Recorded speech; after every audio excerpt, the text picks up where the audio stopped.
আসসালামু আলাইকুম।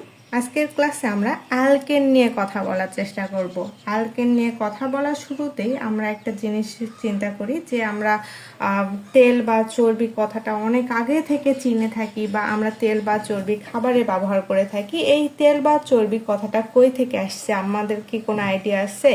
গ্রিক শব্দ আলিফার, ALEIPHAR। এই আলিফার শব্দটা একটা গ্রিক শব্দ। এই গ্রিক শব্দ থেকে আমাদের আসছে আলিফ্যাটিক শব্দটা। এই আলিফ্যাটিক শব্দটার অর্থই হচ্ছে আমাদের তেল বা চর্বি। আমরা এই যে তেল বা চর্বি, আগেকার দিনে তেল বা চর্বি থেকে যে যৌগগুলো পাওয়া যেত তাদেরকে আমরা অ্যালিফ্যাটিক যৌগ বলে আখ্যায়িত করে আসতাম।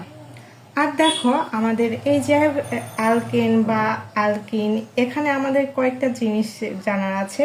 মানে এই অধ্যায় থেকে আমরা জানবো যে অ্যালিফ্যাটিক হাইড্রোকার্বন, অ্যালকেন, প্রস্তুতি, ভৌত এবং রাসায়নিক ধর্মাবলী, কনফরমেশনের আইসোমার, অ্যালকেনের প্রয়োগ, CFC এবং এর ভূমিকা। প্রথমে আমরা আসি হাইড্রোকার্বনের ক্ষেত্রে। হাইড্রোকার্বন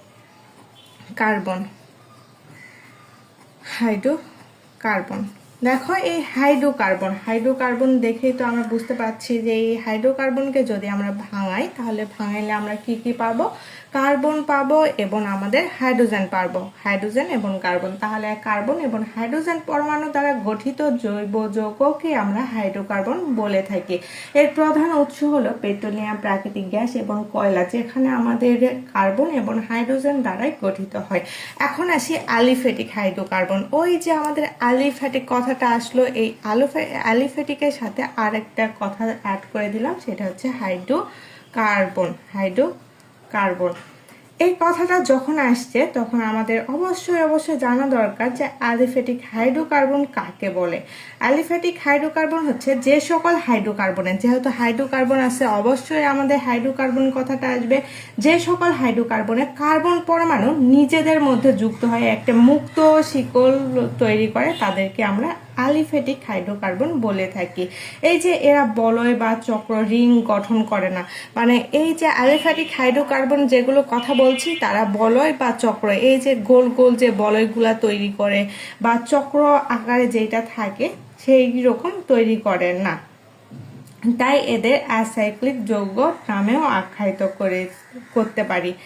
এই অ্যালিফ্যাটিক শব্দটা মানে আমাদের অ্যালিফ্যাটিক, এটা তো বুঝলাম যে হাইড্রোকার্বনগুলো যেগুলো আমাদের নিজেদের মধ্যে যুক্ত হয় মুক্ত শিকল, মেইনলি মুক্ত শিকল তৈরি করবে, সেইটাই আমাদের হাইড্রোকার্বন।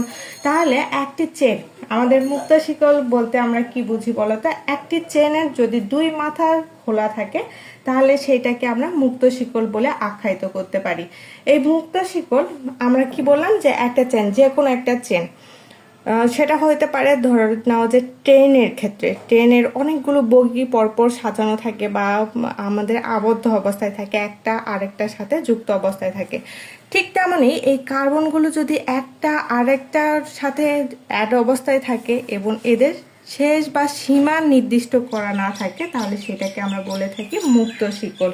আবার এই মুক্ত শিকলকে প্রধানত আমাদের দুইভাবে ভাগ করতে পারি, মেনলি আমাদের অ্যালিফ্যাটিক হাইড্রোকার্বন তথা মুক্ত শিকল হাইড্রোকার্বন। মানে অ্যালিফ্যাটিক হাইড্রোকার্বন যাহাই, মুক্ত শিকল হাইড্রোকার্বন তাহাই।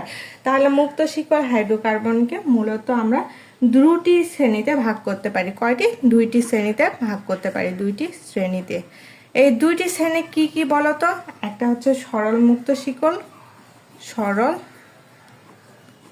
মুক্ত শিকল,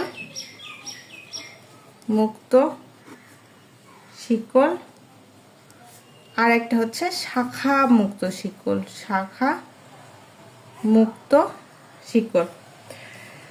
সরল মুক্ত শিকল বলতে কি বুঝি বা সরল মুক্ত শিকল কাকে বলে? সরল মুক্ত শিকল হচ্ছে যে সকল কার্বনগুলো, মানে মেইনলি আমাদের কার্বনগুলো ট্রেনের বগির মতো একটার পর একটা সোজা লাইনে যদি থাকে তাহলে সেটা আমাদের সরল মুক্ত শিকল হতে পারে। এর উদাহরণ হিসেবে propene, CH3 bond CH2 bond CH3, এটার নাম কি? প্রোপিন। 3 কার্বন বিশিষ্ট যৌগকে আমরা বলি প্রোপ। আর যেহেতু একক বন্ধন দ্বারা যুক্ত আছে এই জন্য ইন যুক্ত হয়, তাহলে প্রোপেন বা প্রোপেন। তাহলে দেখো এই যে কার্বনগুলো এরা ট্রেনের বগির মতো একটার পর একটা সোজা লাইনে, মেনলি সোজা লাইনে যুক্ত আছে। এই জন্য এদেরকে আমরা কি বলি, মুক্ত, সরল মুক্ত শিকড়। এখন যদি আমাদের কথায় আসতো যে আমাদের শাখা মুক্ত শিকড় বলতে কি বুঝো, বা আমাদের সরল মুক্ত শিকড়ের আরেকটু বাস্তব উদাহরণ তো আমরা দিতেই পারি, তাই না? ধরে নাও যে তোমরা 4 বন্ধু হাত ধরাধরি করে দাঁড়িয়ে আছো। এরকম তো থাকতেই পারে যে এক বন্ধু আরেক বন্ধুর সাথে হাত ধরে দাঁড়িয়ে থাকে। CH3 bond CH2 bond CH2 bond CH3। দেখো এখানে প্রতিটি কার্বন সর্বোচ্চ 2টি কার্বনের সাথে যুক্ত। এখানে যে কয়েকটা কার্বনই থাকুক না কেন, এরা সর্বোচ্চ 2টি কার্বনের সাথে যুক্ত অবস্থায় আছে এবং এরা সমানভাবে হাত ধরে ধরে লাইন বাই লাইন দাঁড়িয়ে আছে। এই জন্য এটা হচ্ছে আমাদের সরল মুক্ত শিকড়। এখন শাখা মুক্ত শিকড় কাকে বলে? যেটা মূল লাইনের, মানে এই যে মূল লাইন, এই মূল লাইনের মাঝে কোনো কার্বন যদি গাছের ডালের মতো বের হয় তাহলে সেটাকে আমরা বলে থাকি শাখা মুক্ত শিকড়। মানে শাখা আকারে যদি বের হয় তাহলে সেটা আমাদের শাখা মুক্ত শিকড়। শাখা মুক্ত শিকড়ের উদাহরণ হিসাবে আমরা কি মুক্ত শিকড় দিতে পারি, বা আমাদের উদাহরণ হিসাবে কি দিতে পারি বলো তো?